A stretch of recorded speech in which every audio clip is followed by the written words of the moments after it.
আসসালামু আলাইকুম। আজকে আপনাদের দেখাবো বাস কার্ডে কীভাবে নিজে নিজে আপনার টাকা ঢুকাবেন।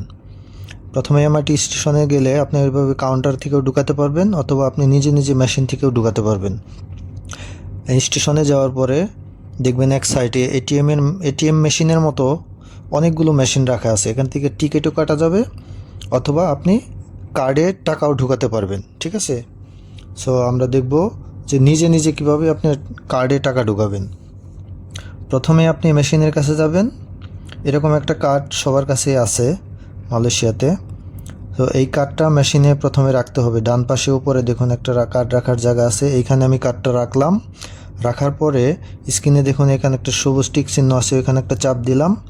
দেওয়ার পরে দেখুন আমার বর্তমান ব্যালেন্স কার্ডে কত টাকা আছে, 12 টাকা 30 পয়সা আছে। তো এখানে আমি আরও টাকা ঢুকাবো, আরও 10 টাকা ঢুকাবো। তার জন্য কি করতে হবে, ডান পাশে উপরে দেখুন রিলোড লেখা আছে, এখানে একটা চাপ দিবেন। দেওয়ার পরে আপনি কয় টাকার নোট দিতে চাচ্ছেন, 20 টাকা ঢুকাবেন না 10 টাকা 5 টাকা। আমি প্রথমে 10 টাকা ঢুকাবো। তো 10 টাকা ঢুকানো, এখানে কিন্তু 9 টাকা 50 পয়সা দিবে, 50 পয়সা ওরা কেটে রাখবে। ঠিক আছে, আমি যেহেতু কার্ড দেবো না, ক্যাশ থেকে দিব, তাহলে ক্যাশ সিলেক্ট করলাম। ক্যাশ সিলেক্ট করার পরে দেখুন কার্ডের নিচে একটু সবুজ বাতি জ্বলতেছে, এইখান দিয়ে আপনি টাকা দিতে হবে। ঠিক আছে, টাকাটা এখান দিয়ে দিয়ে দিবেন। 10 টাকা দিয়ে দিলাম। এখন ওরা 10 টাকা যোগ করে এখন 21 টাকা 80 পয়সা আমার যোগ হয়েছে টোটালে। ঠিক আছে, 1 মিনিটে আপনার কাজ শেষ, আপনার টাকা ঢুকানো কমপ্লিট।